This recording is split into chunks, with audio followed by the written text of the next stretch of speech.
नमस्कार दोस्तों। आज मदर्स डे पर माँ के पल्लू के ऊपर लिखे हुए कुछ दिल के एहसास आपके साथ शेयर कर रहा हूँ। और मेरा पूरा विश्वास है कि ये एहसास आपको अपने बचपन के दिनों में ले जाएगा और माँ का प्यार आपकी आंखों में उतर आएगा। बचपन में जब मैं छोटा हुआ करता था, माँ की गोद को सोने के लिए एक गद्दा बना लिया करता था और माँ का पल्लू एक चादर का काम किया करता था। जब कोई अनजान घर में आ जाता था ना, तो माँ के पल्लू की ओट से उसको देख लिया करता था। और जब कभी किसी बात पे शर्म आती थी तो माँ के पल्लू में अपना मुंह ढककर छुप जाया करता था। और जब कभी बाहर जाना होता था ना, तो माँ के पल्लू को पकड़कर उसके पीछे पीछे चल दिया करता था। और जब तक हाथ में पल्लू थाम रखा होता था ना, तो ऐसे लगता था जैसे सारी कायनात ही मेरी मुट्ठी में है।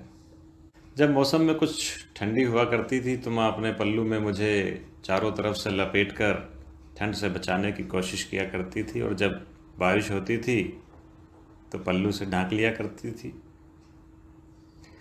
कभी माँ के पल्लू को तौलिए के रूप में इस्तेमाल कर लिया करता था, तो कभी अपना पसीना पोंछने के लिए।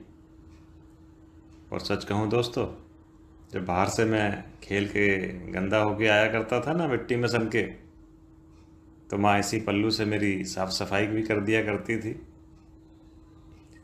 खाना खाने के बाद दोस्तों, माँ के पल्लू से मुंह पोंछने का आनंद ही कुछ और होता था। और हाँ, एक बात और, जब कभी आँख में दर्द हो जाता था ना, तो माँ जब अपने पल्लू को गोल गोल बनाकर फूंक मार के गर्म करके मेरी आँख में लगा दिया करती थी, तो यकीन मानो दर्द तो उसी समय गायब हो जाया करता था। और कभी कभी गर्म बर्तन को चूल्हे से उतारने के लिए माँ पल्लू का इस्तेमाल कर लिया करती थी। और कभी पेड़ों से गिरने वाले जामुन और मंदिर का प्रसाद इकट्ठा करने के लिए भी इसी पल्लू का इस्तेमाल कर लिया करती थी। और कभी नादानी में हम माँ के पल्लू से घर की धूल भी झाड़ लिया करते थे। और जब कभी कोई चीज़ घर में खो जाती थी ना, तो माँ पल्लू में गांठ बांधकर एक कोने में गिरा दिया करती थी और निश्चिंत हो जाते थे कि वो खोई हुई चीज़ ज़रूर हमें मिल जाएगी। एक बात और कहूँ दोस्तों, माँ के पल्लू में गांठ लगाकर एक चलता फिरता बैंक या एक तिजोरी भी चला करती थी, जिसमें से कभी कभी कुछ पैसे हम सभी को बचपन में मिल जाया करते थे। यकीन मानिए, माँ का पल्लू कुछ और नहीं बल्कि एक जादुई एहसास है। स्नेह और संबंध रखने वाली अपनी इस माँ के प्यार को, इस स्नेह को हम सभी हमेशा महसूस करते ही हैं।